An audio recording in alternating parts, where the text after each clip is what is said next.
নমস্কার বন্ধুরা, সুস্মিতার রান্নাঘরে সবাইকে স্বাগত জানিয়ে শুরু করছি আজকের রেসিপি। আজ নিয়ে চলে এসেছি দুর্দান্ত স্বাদের সুজির হালুয়ার রেসিপি। একদম অন্যরকম পদ্ধতিতে সুজির এই হালুয়াটা তৈরি করা হয়। খেতে দুর্দান্ত স্বাদ হয়। কোনো স্পেশাল দিনে, জন্মদিনে বা পুজো পার্বণে তোমরা এইটা কিন্তু বানিয়ে ঠাকুরের ভোগ হিসেবেও নিবেদন করতে পারো। বানানো ভীষণই সহজ, খেতেও দুর্দান্ত সুস্বাদু হয়।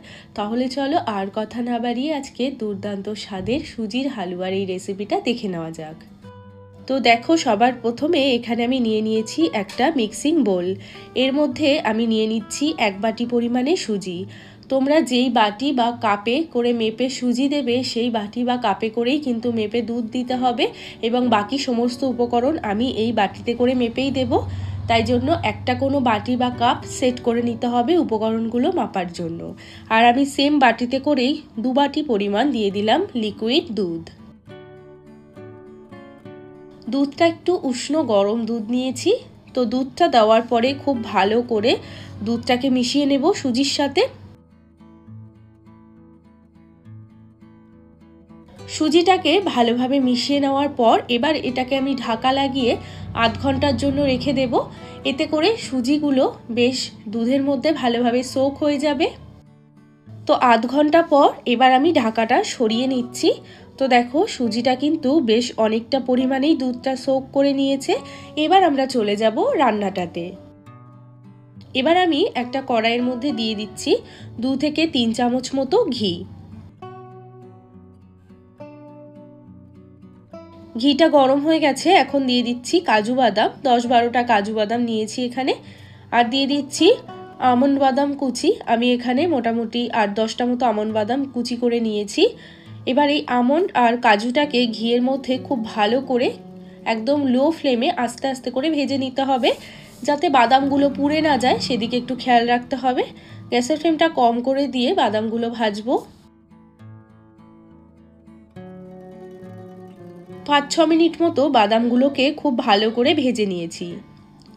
বাদামগুলো এখন ভালোভাবে ভাজা হয়ে গেছে। এখন আমি এর মধ্যে দিয়ে দিচ্ছি কিশমিশ। এখানে আমি 15-20টা মতো কিশমিশ নিয়েছি। কিশমিশটা যেহেতু ভাজতে বেশি সময় লাগে না, তাই জন্য এটা একদম শেষে দিতে হবে। কিশমিশটাকেও কিছুক্ষণের জন্য একটু ভেজে নেব। এখন দেখো, কিশমিশগুলো ভালো করে ভাজা হয়ে গেছে। প্রত্যেকটা কিশমিশ কিন্তু ফুলে গেছে। এখন আমি এই কাজু কিশমিশগুলোকে তুলে নিচ্ছি। সমস্ত কিশমিশ কাজু ভেজে আমি বাটির মধ্যে তুলে নিয়েছি। আর এই যে অবশিষ্ট ঘিটা রয়েছে, এই ঘিয়ের মধ্যেই আমি দিয়ে দেব আরও 1/2 বাটি পরিমাণে ঘি। আমি কিন্তু এই বাটিতে করে মেপেই 1 বাটি সুজি দিয়েছি। আর এই রান্নাটাতে কিন্তু ঘিয়ের পরিমাণটা একটু বেশি লাগে, তাতেই কিন্তু এই রান্নাটা এতটা স্পেশাল তৈরি হয়। ঘিটা বেশি পরিমাণে না দিলে এই সুজির হালুয়াটা কিন্তু সেই রকমভাবে টেস্টি হবে না। তাই জন্য ঘিয়ের পরিমাণটা কিন্তু একটু বেশি দিতে হবে। এখন আমি এই বাটিতে করে মেপেই দিয়ে দেব 1 বাটি পরিমাণে চিনি। তবে চিনিটা তোমরা তোমাদের স্বাদ মতো একটু কমিয়ে দিতে পারো। এবার এই চিনিটা পুরো ঘিয়ের মধ্যে গলে যাওয়া পর্যন্ত একটু নাড়াচাড়া করতে থাকবো। গ্যাসের ফ্লেমটা একটু মিডিয়ামের দিকে রাখবো আর ক্রমাগত এইভাবেই নাড়াচাড়া করতে থাকবো। আস্তে আস্তে করে চিনিটা গলতে থাকবে আর খুব সুন্দর কিন্তু একটা কালারও আসতে থাকবে। চিনিটাকে এইভাবে ক্রমাগত নাড়াচাড়া করব, যাতে ভালোভাবে চিনিটা ঘিয়ের সাথে গলে যেতে পারে। তো 8 থেকে 10 মিনিট মতো সময় নিয়ে চিনিটাকে এইভাবে ভালো করে নেড়েচেড়ে গলিয়ে নিয়েছি। এখন দেখো, খুব সুন্দর একটা কালার চলে এসেছে। আর আমাদের সুজির হালুয়াতেও কিন্তু ঠিক এরকমই কালার হবে। তো এখন চিনিটা ভালোভাবে যখন ক্যারামেল হয়ে গেছে, তখন আমি এর মধ্যে দিয়ে দেব ভিজিয়ে রাখা সুজি, যেটা আমি দুধের মধ্যে ভিজিয়ে রেখেছিলাম। সুজিটা দেওয়ার সময় গ্যাসের ফ্লেমটা একদম লোতে করে দিতে হবে, চাইলে বন্ধ করে দিতে পারো। এবার খুব ভালো করে কিন্তু নাড়াচাড়া করে নেব। আর এটা খুব তাড়াতাড়ি করতে হবে। সুজিটাকে খুব ভালো করে ঘিয়ের সাথে মিশিয়ে নিতে হবে।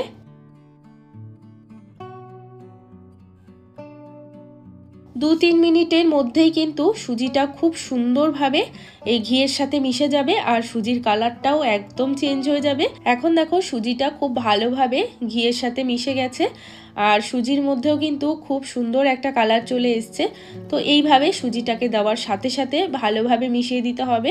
যদি কোনো রকম দলা থেকে যায় সেটাকেও কিন্তু এরকম খুন্তি দিয়ে ভালো করে নেড়ে চেড়ে ভেঙে ভেঙে মিশিয়ে দিতে হবে। এখন আমি এর মধ্যে দিয়ে দিচ্ছি ভেজে রাখা যে কাজু কিশমিশগুলো রেখেছিলাম সেটাই দিয়ে দেব, আর অল্প একটুখানি বাঁচিয়ে রাখছি, সেটা গার্নিশে ব্যবহার করব। কাজু কিশমিশ দেওয়ার পরে আবারও খুব ভালো করে মিশিয়ে নিচ্ছি। এটাকে আর বেশিক্ষণ ধরে জাল করার প্রয়োজন নেই। এখন আমি গ্যাসটাকে অফ করে দেব। খুব সহজেই কিন্তু তৈরি হয়ে যায় সুজির এই হালুয়াটা। দুর্দান্ত স্বাদ হয়, বানানোও যেমনি সহজ, এটা দেখতেও কিন্তু খুবই আকর্ষণীয় হয়। অবশ্যই তোমরা কোনো স্পেশাল দিনে কিন্তু এই রেসিপিটা বানিয়ে নিতে পারো। খেতেও দারুণ স্বাদ হয় এবং এটা বানানো ভীষণই সহজ। তাহলে আজকের রেসিপিটা তোমাদের কেমন লাগলো সেটা কিন্তু অবশ্যই আমাকে একটা লাইক বা কমেন্টের মাধ্যমে জানাবে। চ্যানেলটিকে সাবস্ক্রাইব করে না থাকলে চ্যানেলটিকে সাবস্ক্রাইব করে নেওয়ার অনুরোধ রইল। সবাই ভালো থাকবে, সুস্থ থাকবে। আমি আবারও চলে আসবো অন্য কোনো রেসিপির সাথে। আজ এ পর্যন্তই, টাটা।